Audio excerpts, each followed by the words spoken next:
প্রতিদিনের মতন আজকেও চলে এলাম বাগানে।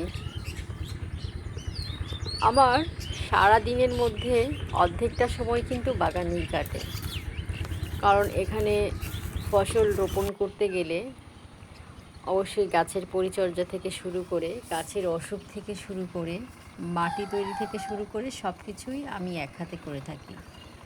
তবে মাঝে মধ্যে আমার সাহায্যকারীরা থাকে। তো আমার এখানে যে ভুট্টা গাছগুলো, আমি এই ভুট্টাগুলো অনেক ঘন করে বুনেছিলাম। প্রথমে বুনেছিলাম ঘাস হিসেবে, তো তখন আমি গরু, ছাগল, হাঁস যা কিনা আমার খামারে আছে তাদেরকে আমি খাইয়েছি ঘাস হিসেবে। তারপরে আমি রেখে দিয়েছি পাতলা করে, তখন বাদি হতে দিয়েছি। বাদি যখন হয়েছে তখন আমি এই ভুট্টাগুলো কেটে কেটে আমার গরু ছাগলকে খাইয়েছি, এবং তাদের কিন্তু স্বাস্থ্যের জন্য ভীষণ উপকারী। ভুট্টা যেমন প্রাণীদের জন্য উপকারী, তেমন মানব জাতির জন্য উপকারী। তো আমরা যারা আছি, পুষ্টি পেতে চাই বা স্বাস্থ্য ভালো রাখতে চাই, আমরা কিন্তু মাঝে মধ্যে ভুট্টা খেতে পারি। তো যারা ওজন কমাতে চান বা ওজন বাড়াতে চান, তারাও কিন্তু ভুট্টা খেতে পারেন, বা যারা ওজন কমাতে চান, নিয়ন্ত্রণে রাখতে চান, তারাও ভুট্টা খেতে পারেন। তো সেক্ষেত্রে যেটা করতে হবে সেটা হচ্ছে, একটু কাঁচা ভুট্টা সেটা খেলে কিন্তু আপনার ওজন বাড়বে না। আপনি সব পুষ্টিমান পাবেন, তবে আপনার ওজনটা বাড়বে না। আর যদি আপনি ওজন বাড়াতে চান, তাহলে অবশ্যই ভুট্টাটা একটু পোক্ত করে পাকা ভুট্টাটা খেতে হবে। ভুট্টা ক্যান্সার প্রতিরোধ করতে সাহায্য করে, ওজন বাড়াতে সাহায্য করে, রক্ত স্বল্পতার ঝুঁকি কমায়, দৃষ্টিশক্তি ভালো রাখে, খারাপ কোলেস্টেরল নিয়ন্ত্রণ করে, রক্তচাপ কমাতে সাহায্য করে, রক্তের শর্করা নিয়ন্ত্রণ করে।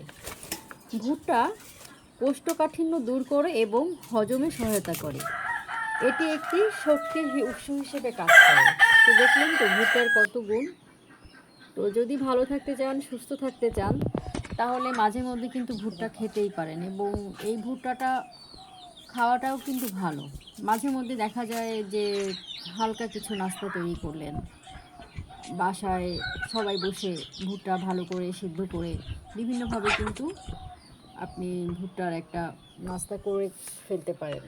বাচ্চাদের টিফিনেও কিন্তু ভুট্টার নাস্তা করে দিতে পারেন। তো আমি তো ভুট্টা এভাবে খাই, পুড়িয়ে খাচ্ছি আজকে। তো আপনারা কীভাবে ভুট্টা খান সেটা অবশ্যই কমেন্ট করে জানাবেন, বা ভুট্টা খেয়েছেন কি না এর আগে কখনো, সেটাও কমেন্ট করে জানাতে পারেন।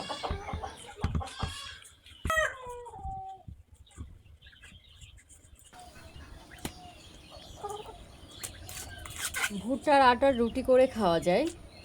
ভুট্টার রুটি কিন্তু খেতে দারুণ লাগে, তবে আপনি শুধু ভুট্টা দিয়ে রুটি বানালে অতটা ভালো হবে না। তো সেক্ষেত্রে আপনি যেটা করতে পারেন, সেটা ভুট্টার আটা, তারপরে একটু গমের আটা, একটু চালের আটা, একটু ছোলার বেসন বা ছোলার আটা, এগুলো মিলিয়ে যদি আপনি একটা রুটি করেন, সেটি কিন্তু অসাধারণ রুটি হতে পারে এবং স্বাস্থ্যের জন্য ভীষণ উপকারী। তো ভুট্টা পোড়া আমরা একবার 300 ফিটে গিয়েছিলাম। 300 ফিটে গিয়ে পরে সেই ভুট্টা খুঁজেই পাওয়া যাচ্ছিল না। পেলাম যা, সেটা নিয়ে ভীষণ কাড়াকাড়ি, এবং খুব অল্প মুহূর্তের জন্য ভুট্টা কিন্তু শেষ হয়ে গিয়েছিল। তো সেখান থেকে দেখা যায় যে আসলেই ভুট্টার জনপ্রিয়তা আছে, এবং অনেকেই কিন্তু ভুট্টা খেয়ে থাকেন। তো কারা কারা ভুট্টা খেয়েছেন কমেন্ট করে জানাবেন। এভাবে পুড়িয়ে আমার মতন করে আমি মাঝে মধ্যে এভাবে ভুট্টা পুড়িয়ে খাই। অনেক সময় হয় কি, আমি রান্না করতে গেলে আমার ক্ষুধা লেগে যায়, তো পেট ভরার জন্য কিন্তু ভুট্টা খাওয়াই যায়। দেখা গেল রান্না করতে অনেক দেরি হচ্ছে, দুটো ভুট্টা আমি পুড়িয়ে খেয়ে ফেললাম। খুব সহজে আমার পেটও ভরে গেল, এবং স্বাস্থ্য, পুষ্টি আমি সব কিছুই পাচ্ছি।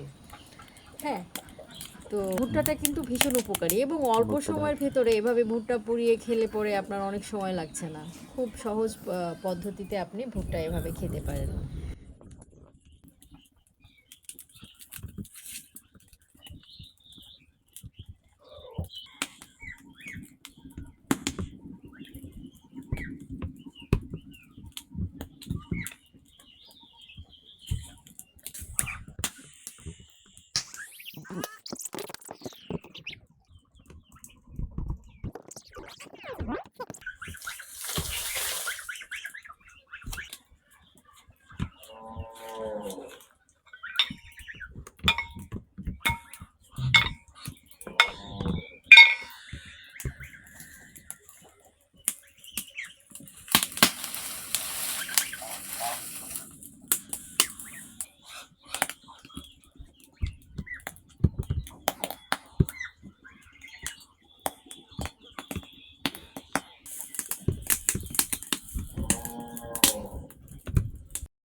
এভাবে ভুট্টা পোড়া খেতে কিন্তু দারুণ লাগে।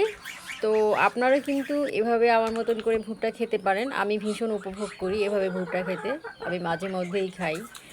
আমার ভুট্টা খেতে কোনো কারণ লাগে না, কোনো সময় লাগে না, কোনো কিছুই লাগে না।